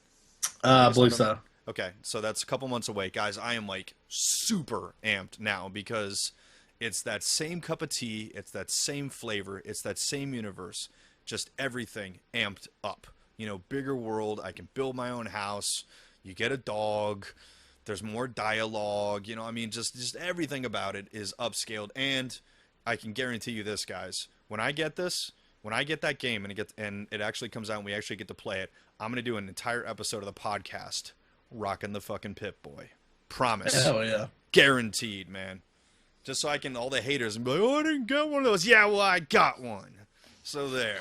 And I'm sitting there playing it. Yeah, I'm sitting there playing. This Right in front of fucking Pip Boy. That's right. That's going to be awesome. But I'm trying to think if I played anything else. That I don't think that's I a have. really that was a good game. To me, it didn't live quite up to. You could tell that it was developed by a different studio. Yeah. Some with the inventory, I don't remember. It's been a while since I played it, but there was something with the inventories of the two games that was a little bit different that I didn't Yeah. quite like as much. But it was still a great game. No, it was. I liked it. I liked it a lot. I What have can't you? remember if it was New Vegas or the first Fallout that had the add-on where you go into the spaceship, I think that's the Fallout alien 3. spaceship. Oh, okay. I think. Uh, Really quick story before I ask you what you've been playing. This is going to make all of you cry. So I look at Craigslist a lot for things. Some guy was giving away an official Fallout New Vegas neon sign with the bulbs and shit for free, What? and I I'm, missed it. no, that sucks. I was heartbroken, to say the very least. Like this was an official. I mean, this thing was literally like this big. Like I'm holding my hands about 2.5, 3 feet apart, ladies and gentlemen.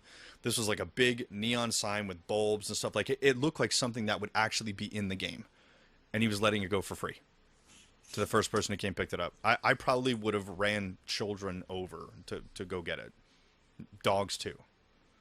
I had a bad Craigslist week this week too. Uh-oh. What'd you miss? Well, I had contacted this lady about. Well, I put out an ad on Craigslist and it's basically like looking for old games or whatever. And she Okay. was like, "Well, I have a shoebox full of old Nintendo games." If I had a I was nickel. like, okay. And you know, I was looking at the titles. She emailed me the picture of all the games, and she had some pretty good stuff. She had like all the Mario Brothers, Kid Icarus. She had the Tengen Tetris. Nice. Um, she had like three gold carts of games that I'd never heard of. Like they made some gold, like some of the smaller companies made gold carts of certain games, I and have 3 of them right over there. but I don't know which ones they were MiG off the top of my head. 29, Dizzy, like this egg-shaped dude. Oh wait, here they are. Here they are. Quattro Let's see. Sports. That They're all actually unauthorized. MiG 29, Have and then it. there's another one with like a helicopter on it, I have that one too. and then there's one with a B on it.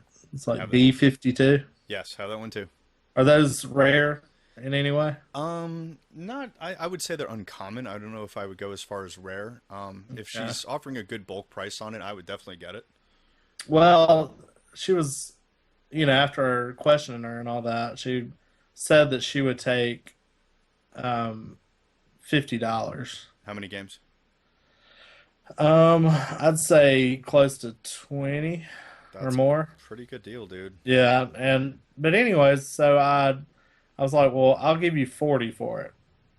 And she was like, okay, And I was like, well, I don't live close to your town, but I probably can be over there, within this week. And she was like, okay. And then she posted after that, I went ahead and put them on Craigslist. So I'll let you know if they sell before you get here. And I'm like, dude, what the So, That irritates the hell out of me. I was like, well, never mind. They'll probably sell by then. She's like, well, I'll let you know if they do.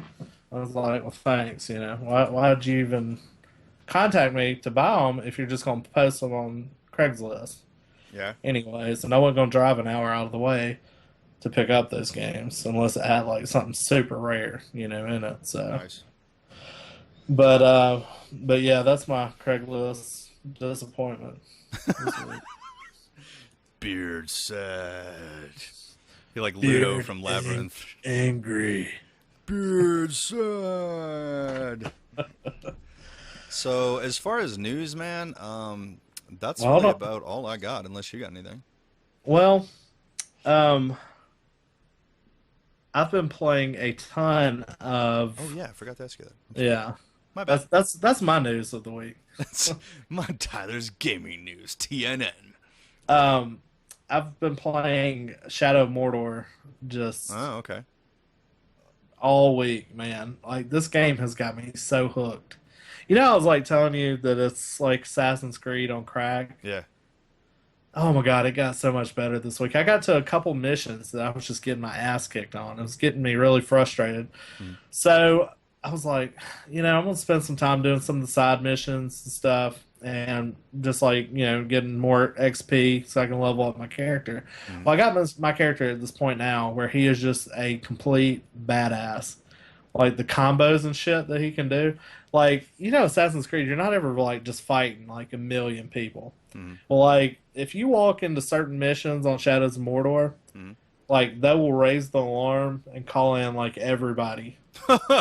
Nice. And like when you're fighting people in this game, some of them might be like captains or whatnot, and so it kind of stops combat and it like zooms into your character like locked in combat with the people or whatever, and each captain has like strengths, weaknesses, or whatever. So you have to approach how you fight them differently.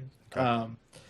Some captains, might be immune to like combos. You might not be able to damage them in combat. So you have to find out what their weakness is before you can even damage them. So I was in this huge battle earlier, and it was like 3 captains, and then like the general was in this fight. But I've got this like combo system now set up where you get hit, it won't even interrupt your combo streak. Whoa. So I'm sitting there like hitting these people, and once you get to like 8, you reach out and like you're part wraith in this game, and you like explode their head. Whoa. And then you turn around and once you get up to like a certain number of combos, like I've got it where every 5 hits I can do like an instant execution. So I'm executing a guy, then I've got enough combos built up where I can turn around and execute another guy. So I'm just bouncing around like cutting people's heads off, exploding heads. Dude, this game is the shit. Like even if you don't like Lord of the Rings or anything, it is awesome. Okay. I love Lord of the Rings. It is, and what's really neat is it like builds up. So like Gollum's in it, and a bunch of different characters from, well, Gollum, and you're building up to like Sauron. But I'm about halfway through the game, and I can tell like it's building up like toward the first Lord of the Rings movie. Okay. So it's going to be interesting to see how it ends, but this game is awesome, and it's got a ton of different like stealth missions. You can go like balls to the wall, like straight up, run into a situation and execute people. Not do the stealth thing. Now some missions do require stealth, but this is honestly one of the more fun games I played in a long time. I'm definitely gonna get it then, dude. I'm really pumped up. I can't believe it. I'm just kicking myself for waiting this long to play it. And I know a ton of people said it was great, but I just waited too long to play it. But It's incredible. I can't recommend it enough. I also went to GameStop this week, and I picked up. Trader.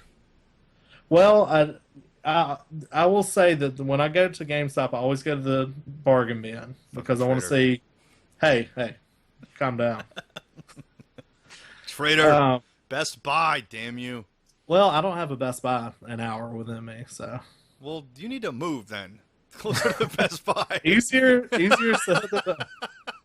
I would That's not an honestly, I would excuse. love to go to Best Buy to look for games, but Dude, um, the Gamers Club GameStop is the shit. has some really good deals. Like they always have their like under $10 bargain bin, and I found a great shooter, a Kai Katana, and Mhm. been playing that on the 360, and that was really good. But that's pretty much all the games I've been playing. I'm trying to wrap up Shadow of Mordor hopefully when we get done with the podcast today.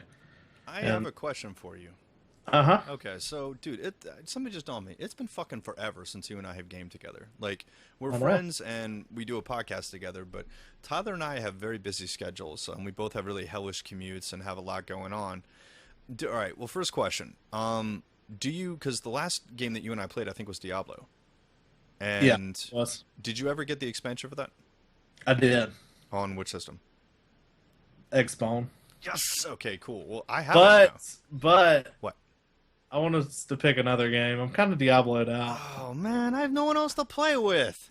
See, I just played Fuck. it. I just beat it again last month. Do you remember? It hadn't been long because I remember talking about it on the podcast. But like that last time I played through, I was just really experiencing fatigue. Okay. Diablo, because see, before me and you played it, I think I played through it like two or three times on the computer when it first came out. Okay. I played it on Mac, and then me and you played through like two or three times, I think, because we had Probably our twice. characters like leveled all the way up, and then I played through it this last time, and not saying I don't want to play it again. I'm just You need a different game. I need a different game, like, and I think you've got several games that, and we haven't played anything. I don't think on the Rare Replay together yet. No, we And haven't. But so I do have a suggestion. All right, since you shot down my first one, and now I'm all like right. heartbroken because now I literally have no one to play fucking Diablo with. And Hey, I played it by myself. I played it by myself. but I don't want to. Diablo to me is all about co-op, dude. It's like Or playing Left 4 Dead by save yourself. save it for a little while, and I'll go All right. through it later. But since I mean it's been pretty fresh, like seriously, like the past month or two that All I right. beat that game. I'll wait a little bit. Okay, so my suggestion, and since it's cheap enough, Zombie Army Trilogy.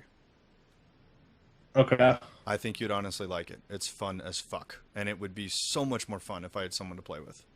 All right. It's seriously that good. Let me know what you can get it for in your area. If you can't beat my Best Buy's price through the Gamers Club thing, I'll get it for you and send it to you. Okay. I think I can get it for look like it up. 30 and change. Okay. Something like that with the discount since I get 20% off all the new games. It's really good, dude. And I did find out something that I was very disappointed about on Rare Replay. Yeah. It only has local co-op on Conkers. That's some bullshit. You can't, or local multiplayer. So we couldn't play online together. But I'm wondering if we can with Battletoads. I hadn't even. Good question.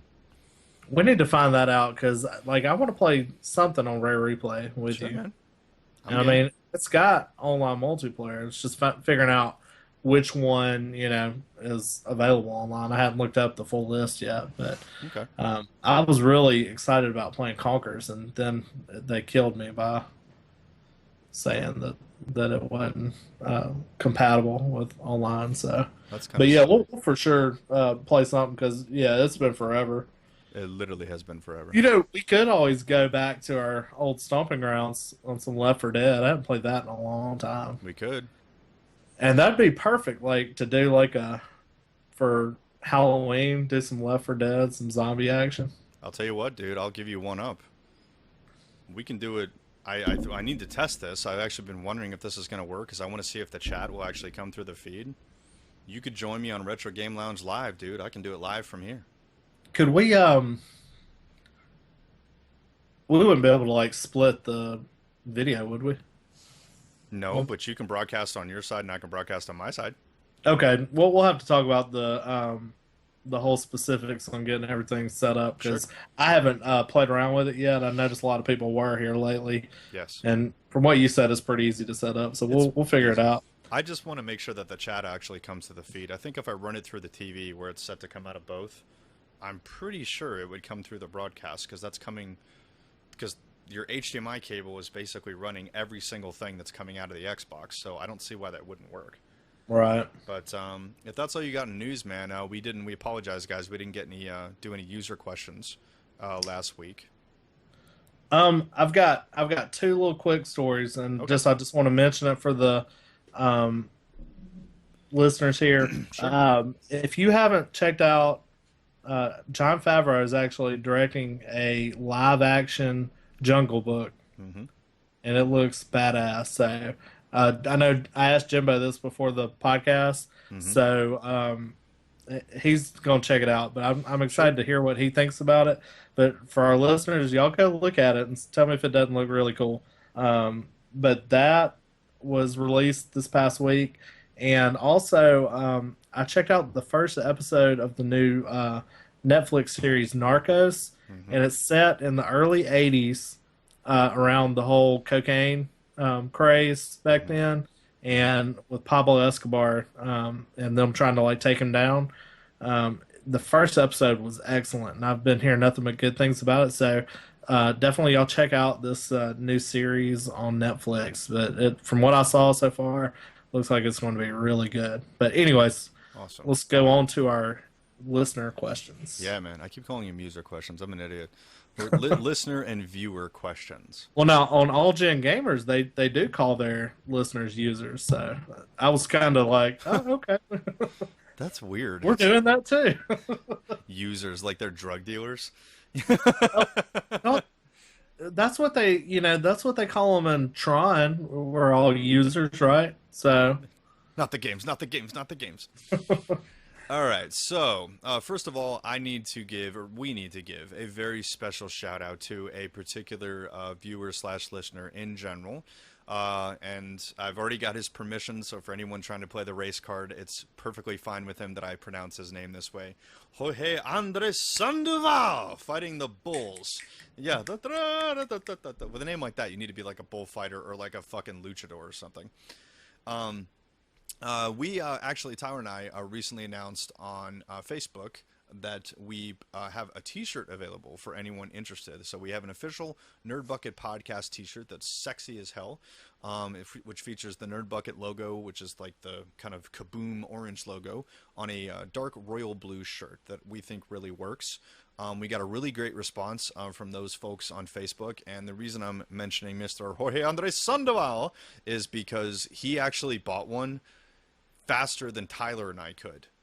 Meaning he's going to be the first person to have the shirt, and it's our fucking podcast. So, excuse me.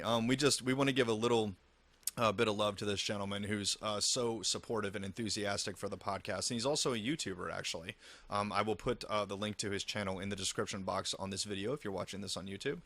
Where he's got game room, does game reviews and stuff like that, very similar to what Tyler and I do. So, Jorge, thank you so much for the support, man, for being what we have collectively called, and this is a term of endearment, guys, bucketeers. That's what we're calling our people. So Jorge Andres Sandoval is hereby anointed by me, Jimbo, co-host of the Nerd Bucket podcast, to be Bucketeer of the Week. nice, man. Yeah, thanks, Jorge, for all the support. He left some really nice messages this week on Facebook He and did. on YouTube videos. So we appreciate that, and we're glad you like the podcast. Yeah, man. Thank you so much. We're happy to keep you company. But he also actually submitted a question this week.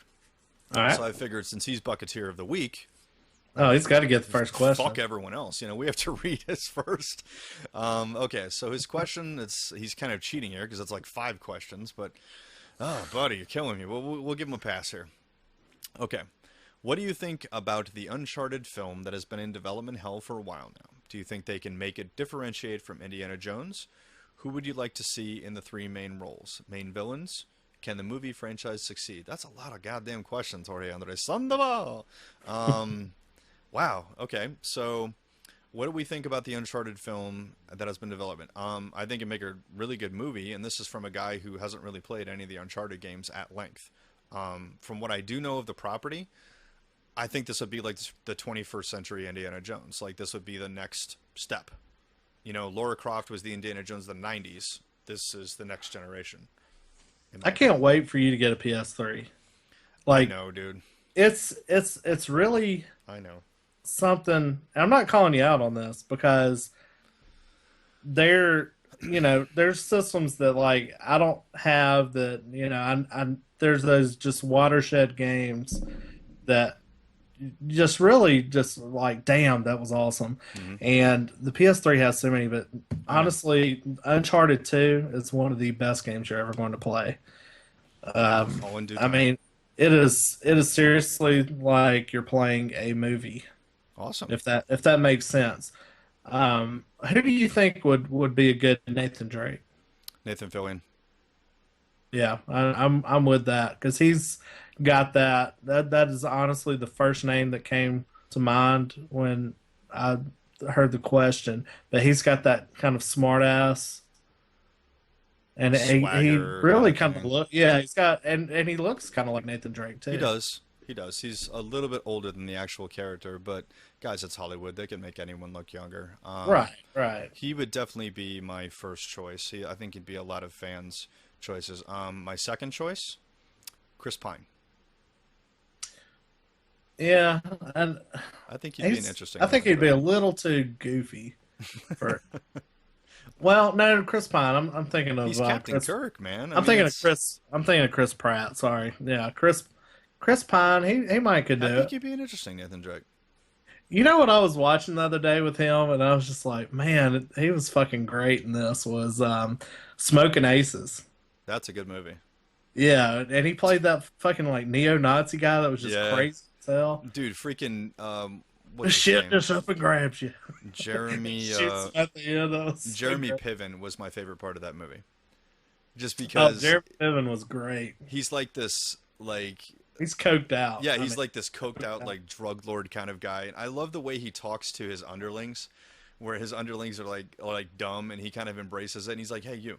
He's like, "Why are you looking at me like I just asked you what the fucking square root of something is? I asked you a very simple question." I'm like, only Jeremy Piven could sell that, dude. Only Ari Gold could fucking do that shit. So, yes. And he's kind of... What's that? Well, I'm just going to speak to Jeremy Piven. He's kind of dropped off from the movie scene here lately. I mean, and I've heard rumblings that he's kind of hard to work with. I'm sure he is. In some movies. So I don't know if that... douchebags. But yeah, man, I'm like Nathan Fillion. That's my... dude, Nathan Fillion all the way. Yeah. Nathan Fillion for Nathan Drake and for president while we're at it. Do you think they can make it differentiate from the Indiana Jones? Absolutely. They had no problem doing that with Lara Croft, and this is even further removed from Indiana Jones in my opinion because, I mean, yeah, he's an action hero, you know, much like Indiana Jones is, but the stuff he's going after, I think... It's its own animal. It's really its own thing. But one of the main reasons he differentiates from Indiana Jones is he's in it for the money. He's not in it to put it in a. I mean, the first one's called Drake's Fortune, right? So it's like, yeah. I mean, he wants to be rich, so he's not a professional archaeologist. He's a treasure hunter. You know, it's not for the knowledge. It's not. It belongs in a museum. You would never hear him say that. So he's like, no, it belongs in my fucking house or at a dealer making me millions of dollars. So, yeah, I don't think they'll have any problem with that. We already answered to seeing the main roles, at least as far as Nathan Drake. The other ones, man, I don't know if I could cast. I don't think I know enough about it, so we'll stick with Nathan Drake on that. I'm just going to give a good generic bad guy. Go for it. I'll give you two. Okay. All right, we'll have two bad guys. The first bad guy, we'll have Alan Rickman. Because he's the best bad guy ever. He's great. And then we need we'll need Gary Oldman because he's played so many different great bad guys. And then we need that little henchman guy that he's always he was like the bad guy in The Crow. I forget his name. He's got that real gravelly voice. He was the bad guy in Robin Hood, Prince of Thieves. He was the cousin, he's Albert, but his maybe we should cousin. videotape it and play it back in slow motion. Why use the spoon, cousin? Because it hurts Because more. it You hurts twits. more. Michael Wincott. Is that his name? Is that his Okay. name? I think I that's don't it. know. Yeah, I know He'd who be, you're talking about. he could be like their henchman. So there you go. There's a whole cast of like great bad guys.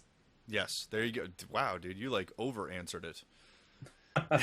And can the movie franchise succeed? Yeah, I think it can succeed. Yeah, I think an Uncharted movie is pretty much money in the bank.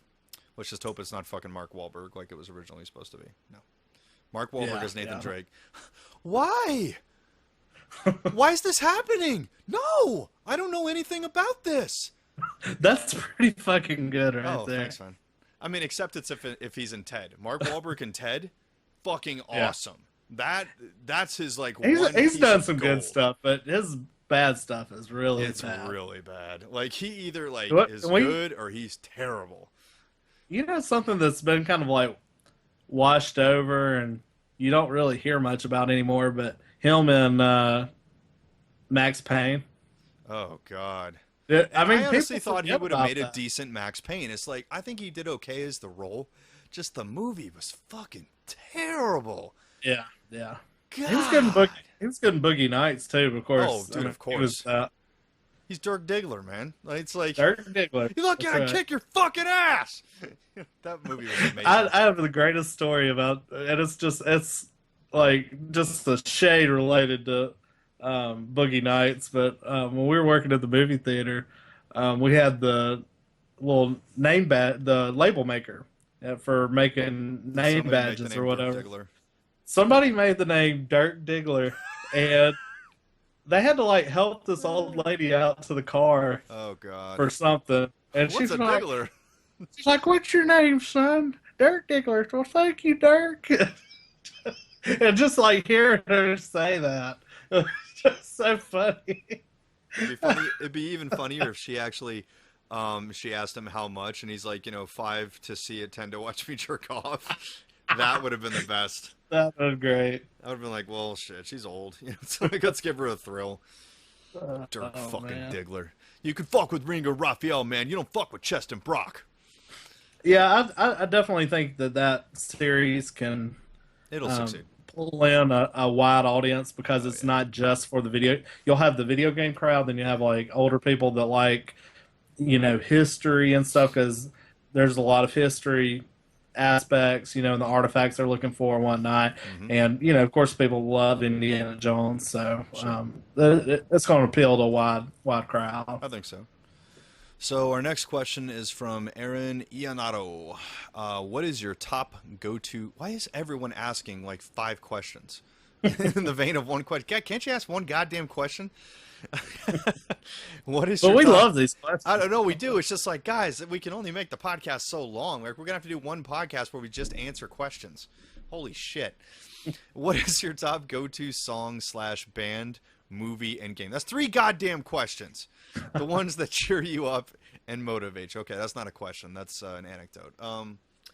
Okay, so top go-to song / band. So I guess that's 1. Movie and game.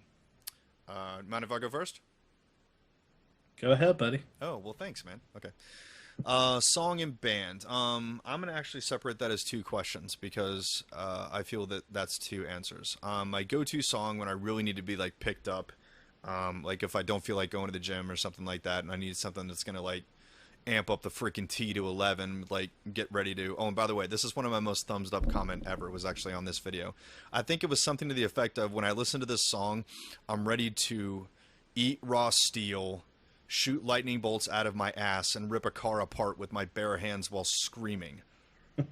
I was like, yeah, like, this song makes me more masculine. Like, when I finish listening to it, I temporarily have a 3rd testicle. That would be A Greater Foundation by As I Lay Dying, whose singer is in jail now for trying to kill his wife, but, that's neither here nor there. Wow. But, no, I mean, the dude is, like, he took fucking roids, so the singer is, like, jacked. He's, like, this freaking massive freaking dude, just, like, bringing it, like, punching the Invisible Man kind of shit, and the video is so well shot. and so well done. It's such a great song, man. I mean, it's so sad to me that this guy is now in jail because this album was them like finally hitting their peak. Like they finally got their stride. It's like, holy shit. You know, like when I watch this video, I'm like, I like their old stuff, but this is like a whole fucking different level of shit. And now it's over. It's like, God damn it. So that would be my one go-to pick-me-up song. My one go-to pick-me-up band. That I don't know if I could pick just one, man. And like, I guess it depends on what's fucking me up. Like, if it's like I just need to be put in a good mood, that's not really a band. It's more a genre. Guys, my favorite radio station on Sirius XM. I don't even listen to the regular radio anymore. Fuck regular radio. It's bullshit. I will pay for no commercials, cursing, and better music. Hair Nation on Sirius XM, which is all 80s hair metal all the time. Dude, that's what I grew up with. Like, to me, that's my golden years of music. It doesn't matter how angry I am. I can listen to that shit, and it puts me in a good mood. Because I'm, like, immediately transported back to the NES days. And everything is just fucking, you know, metal ruled the goddamn world. And all the bands actually had talent back then. I know that's a really foreign concept to you. Oh, and the best part, they weren't remaking anyone's fucking songs. They were writing their own, and everyone played an instrument. I know that's such a fucking foreign concept, you goddamn millennials. But this is what musical talent is actually called. Fuckers. Fuck your music. Okay. Movie and game. Movie, dude. That's a tough one. I don't know if I have a movie that I actually go back to consistently. I can tell you one that always puts me in a good mood. The Goonies. Oh, yeah, that's a good one. That's timeless. Like, it's just the probably 100+ times I've watched that movie. It's still awesome every single time. You know, it's one of the best 80s movies, if not the best 80s movie ever made. Game, I figured that would be kind of obvious, but probably something from the Bomberman catalog, if I had to pick one. Like, Bomberman, it's something I can show anyone how to play inside of 5 minutes. It's fun, it's competitive in a friendly way, and it's chaotic. You know, it's just kind of got that zany quality where it's like an escape. You know, they really don't make another game like that these days. So I guess that's kind of my go-to escape game to kind of clear everything up. So Aaron Ionara, thanks for the question. I hope I have answered it. I will turn it over to the beard. You can't answer this. Your beard has to. All right. The beard is going... Let me channel the beard. All right. So give me the very first part of this. I'm going to answer this in segments. Okay. What is your top go-to song/band? So is this like to like pump me up or like, to make like pump happy? you up when you're having a shitty day? We'll answer it that way. All right. Well, I've got a couple I like to go to. Right. If you're having like a really shitty day, you got to like listen to "Break Stuff" by Limp Bizkit. Oh man, you're pulling out the 90s, dude.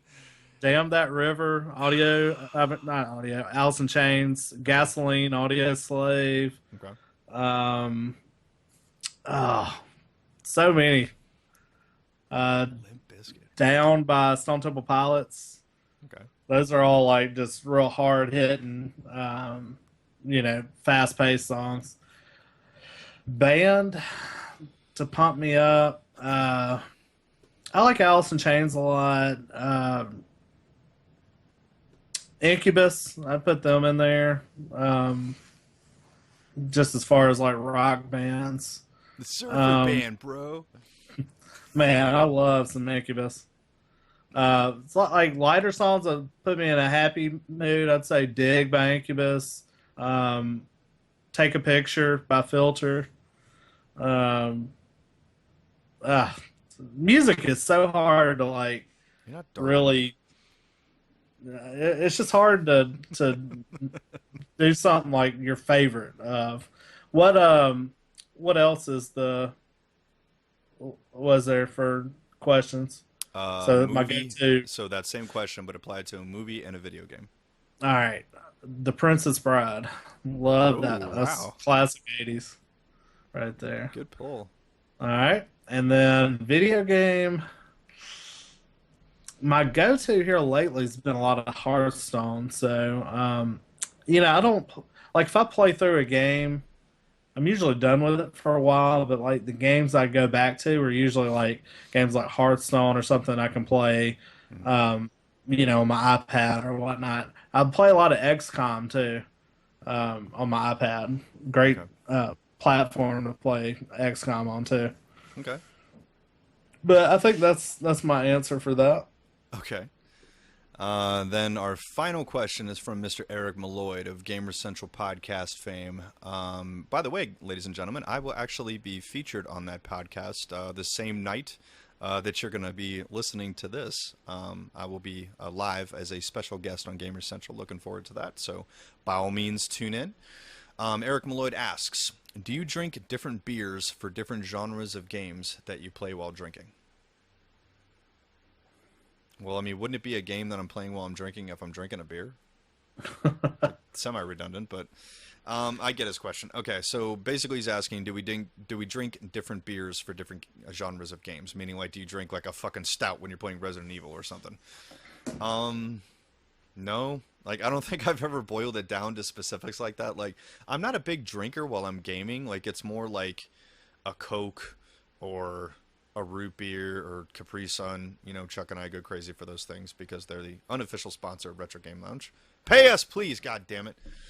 I don't know, like, since I'm not a huge beer drinker when I'm actually playing, like if I'm playing with buddies or something, if we're playing like having like a King of Fighters tournament or something, then yeah, like the beers are going to be front and center, just because it's stupid fun. But I'll answer it this way, Eric, with what types of beers I actually like to drink.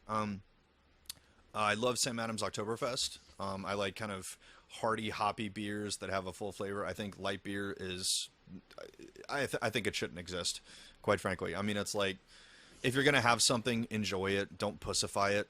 You know, just don't do it to excess.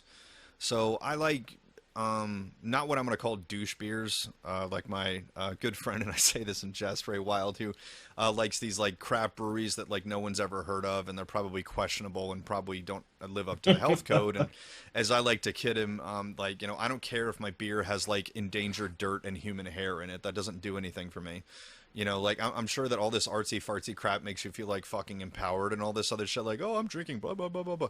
Yeah, but it doesn't taste good, so I don't care. So I go after the beers that I like. I'm not a Budweiser guy. I'm not a Michelob guy. I don't like Miller. I don't like any of what I'll call the fast food type beers. I at least go one step beyond that. I'll tell you one thing I've drank lately that I just discovered this at Walmart, and you want to talk about a fusion of, like, my two favorite things. Tyler, this is going to blow your fucking mind, and unless you've already heard of it, in which case my nuts are going to be quickly cut off. There is such a thing as alcoholic root beer. Yeah, actually. Damn it! I saw this the other day. Supposed to say that. You're supposed to say, well, really, Jimbo? The only reason I know about it is I'm actually subscribed to a fellow YouTuber, Xander Scullion, and he was talking about it on Facebook or something the other day. He's like, I know it's a problem when I drink. I found this new like root beer, hard root beer, and he's like, I drank it within like 30 seconds. The entire thing. Nice. So I'm definitely gonna have to try that out. That looks really good. It's not pussy either, man. It's like 6% alcohol, so Yeah. you get a little bit of a bump above the status quo here. The one I tried was I think it was Long Island or something like that. Long Island. I just saw it at Walmart. They're like, you know, root beer. Then it's like 6% alcohol. I was like, dude, root beer and beer sold. Take my fucking money. So I bought a case of it, and I got to admit, it's pretty good. They put all kinds of like African vanilla and all this other kind of exotic stuff in it.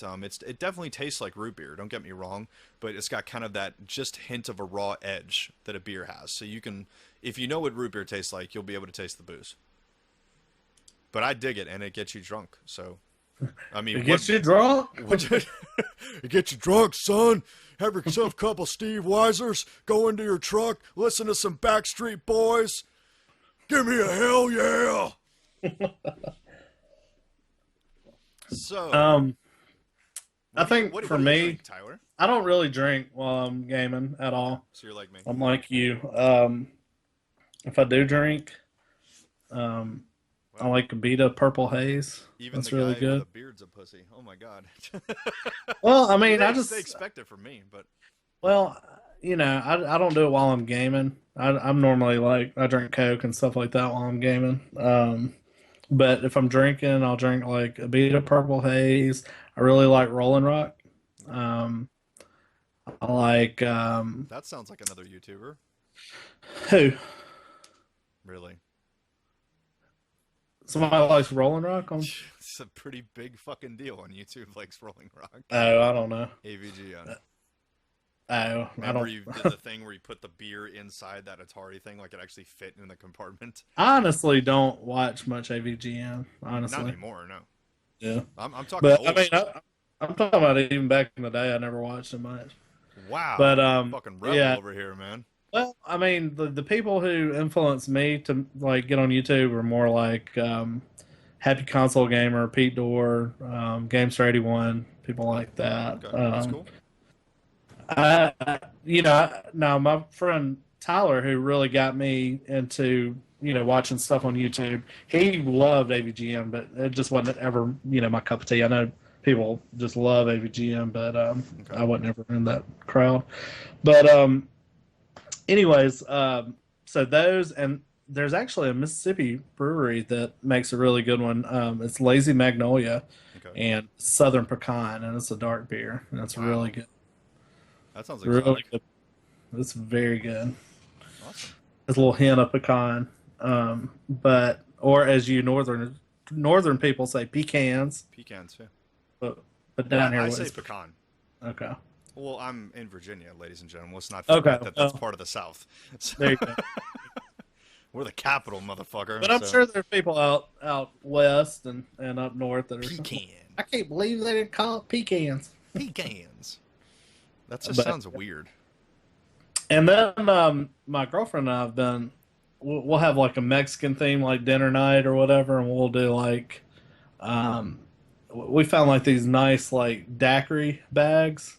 Like you put it in the.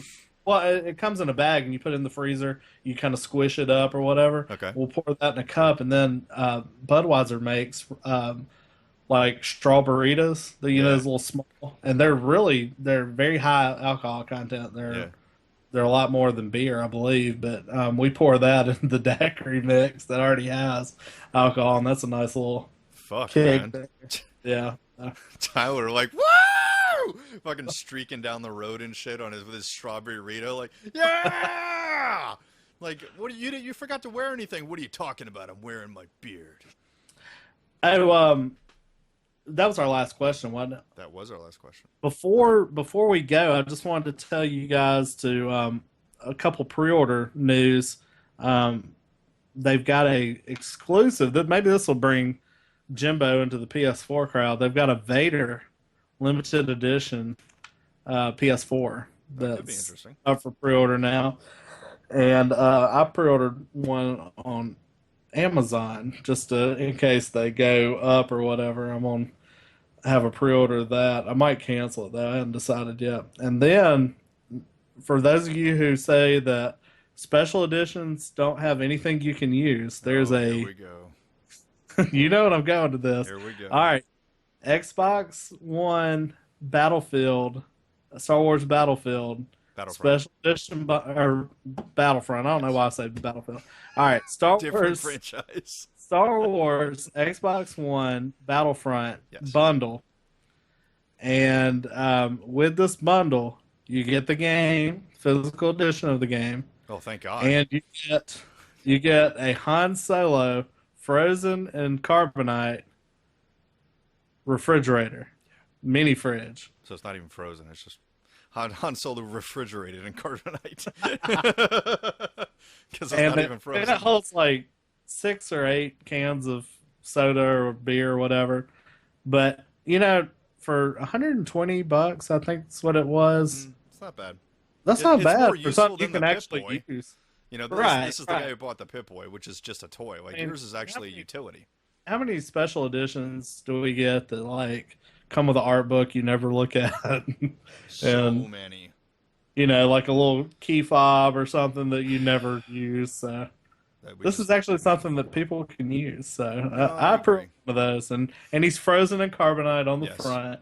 I thought it was kind of cool. So when you're opening it, are you like eating his internal, or you're like drinking his blood or something like that? Like it's We could put some, red high C cooler Oh things in God, there, free sun, so we killing can Han pretend. Solo. That's fucked up. Hey, Jimbo didn't like this idea. He's like, I don't fucking need this. I've got a Well, big ass look behind you. refrigerator. I mean, I know that the listeners can't see this, but ladies and gentlemen, behind me, you're going to see a Konami arcade machine with a Killian side under it. And what you may or may not see is right under that, where I'm pointing, there is a mini fridge. And I can hold a hell of a lot more than 6 cans in that thing. And the best part, it was fucking free. Well, and I was telling Jimbo, I was like, yeah, I would rather have like a full size refrigerator, but I've got limited space in my game room right now. I know. And that's perfect for me, just to have a couple of extra sodas or whatever in the game room. So I thought it was pretty cool. In Tyler's particular situation, I approve.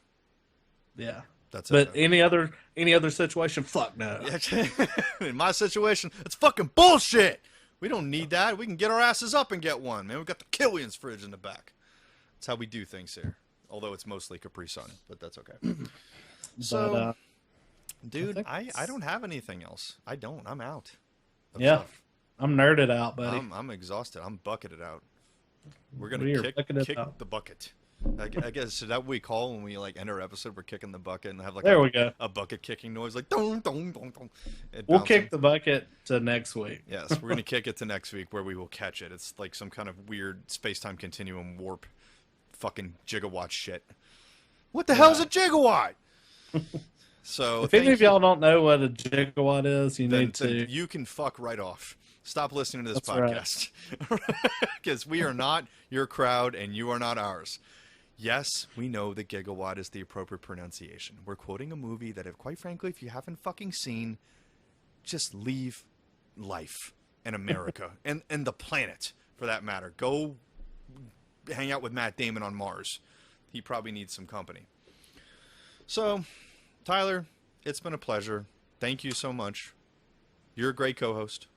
Thank you, buddy. Thank you for being a great co-host. Well, thanks, man. I certainly tried. This was fun. And to everyone supporting us, all the great user feedback, and God damn it, I gotta stop saying user, motherfucker. Viewers and listeners, viewer and listener feedback, viewer. There we go, viewer listener. Bucketeers. Yeah, there we go. All right, Bucketeers. Mickey Mouse Club. This sounds like a 80s like kid club or something. Come on, Bucketeers. Come on, Bucketeers. Well, dude, who are we fucking pandering to with this podcast? It kind of makes sense when you think about it. That's true. All right, so to all of you Bucketeers out there who are supporting us and just giving us great feedback, listening to it, man, for all you guys that were keeping company on long car rides, we are just like you. Tyler and I both listen to a lot of podcasts because we both have very long commutes. So that's mainly the reason that we're doing this, is to kind of pay it forward, spread the love, and give you guys a little bit of entertainment, and hopefully talk about some shit that you guys find entertaining, and we do too. We will be back next week. Same nerd channel, same nerd time. Wednesday, every week. It's a beautiful day in my neighborhood there, Tyler. Huh? Do you like? Do you Won't you be mine? Do you want to pet my poopy? That took a weird turn there. It's like, I thought we were going on Mr. Rogers. I was. Well, like, you're stroking a cat. Do you want to pet my poopy? Well, it is a beautiful day. It's a friend. Everyone needs a friend, Tyler. He always sounded like a really creepy Jimmy Carter to me. Going back and watching those and just... It's on Netflix now. It's really creepy watching those puppets. I know. Now, those puppets were the creepiest little things. I know. I like... Were they just creepy and we just didn't notice as kids because I think we just didn't notice. Or are they creepy now because we're jaded adults? Probably we're jaded too. We're just like, everything's a fucking, those kids have been molested. Like, we're like programmed to think that. Like, look at that kid. He's been molested at least twice. Look at him. Outrage America. Yeah, that's fucking bullshit. So to all you Bucketeers, thank you for watching. Thank you for listening. Thank you for not being a user, because you're not a user. We value you more than that, man. Fuck all gen gamers. They're drug dealers. We're not. No, man. We are you. And thank you. Thank you all for tuning in. This is Fred Rogers. Until next time. Later, guys. See you next week.